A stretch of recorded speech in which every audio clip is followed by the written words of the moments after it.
అధికారంలోకి వచ్చిన 55 నెలల కాలంలో కేవలం దయచేసి అందరూ కూర్చోవలసిందిగా కోరుకుంటున్నామండి.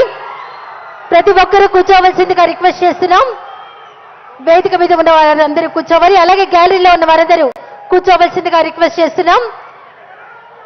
జిల్లా కలెక్టర్ పి ప్రశాంతి ఐఏఎస్ గారిని స్వాగతోపన్యాసం చేయవలసిందిగా ఆహ్వానిస్తున్నాం.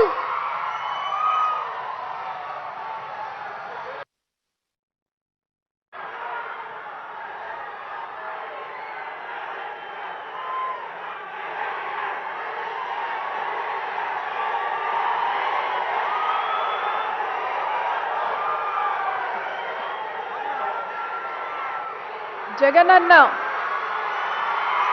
విద్యా దీవెన కార్యక్రమానికి ముఖ్య అతిథిగా విచ్చేసిన ఆంధ్రప్రదేశ్ ముఖ్యమంత్రి వర్యులు గౌరవనీయులు మాన్యులు శ్రీ వైఎస్ జగన్మోహన్ రెడ్డి గారికి స్వాగతం సుస్వాగతం మీ అందరి తరపున.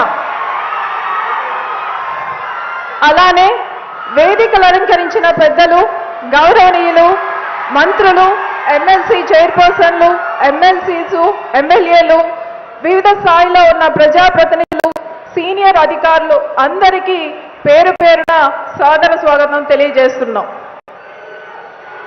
ఈ సభా ప్రాంగణంలో ఉన్న ప్రజలందరికీ విద్యా దీవెన బెనిఫిషరీస్ కి మరీ ముఖ్యంగా విద్యార్థులకు మీడియా ప్రతినిధులకి అందరికీ కూడా స్వాగతం సుస్వాగతం. మన రాష్ట్రంలో గత 4.5 సంవత్సర కాలాలుగా విభిన్నంగా విస్తృతంగా అభివృద్ధి కార్యక్రమాలు సంక్షేమ కార్యక్రమాలు అర్హతే ప్రాధాన్యతగా జరుగుతున్నాయి. కానీ వీటిలో మాత్రం మకుట స్థానం విద్యారంగానిదే, విద్యార్థులదే. ఇది ప్రభుత్వానికి విద్యార్థుల పట్ల అలానే విద్యాభ్యాసము పట్ల అలానే విద్యార్థుల యొక్క భవిత పట్ల ఉన్న చిత్తశుద్ధిని తెలియజేస్తుంది. విద్యారంగంలో అమలవుతున్న కార్యక్రమాలు గతంలో ఎన్నడూ ఎవరూ చేయలేదు.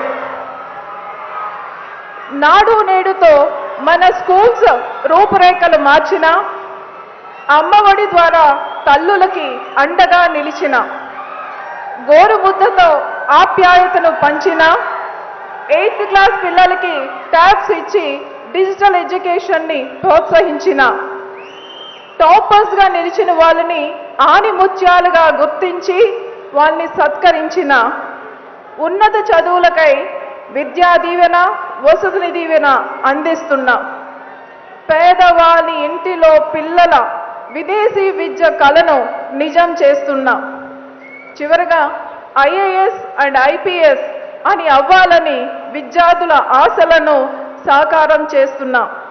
వీటి వెనుక ఉన్నది ఒకే లక్ష్యం, నేటి విద్యార్థుల బంగారు భవిష్యత్తు. వీటి వెనుక ఉన్నది ఒకే ఒకరు, అది మన ఆంధ్రప్రదేశ్ ముఖ్యమంత్రి వర్యులు.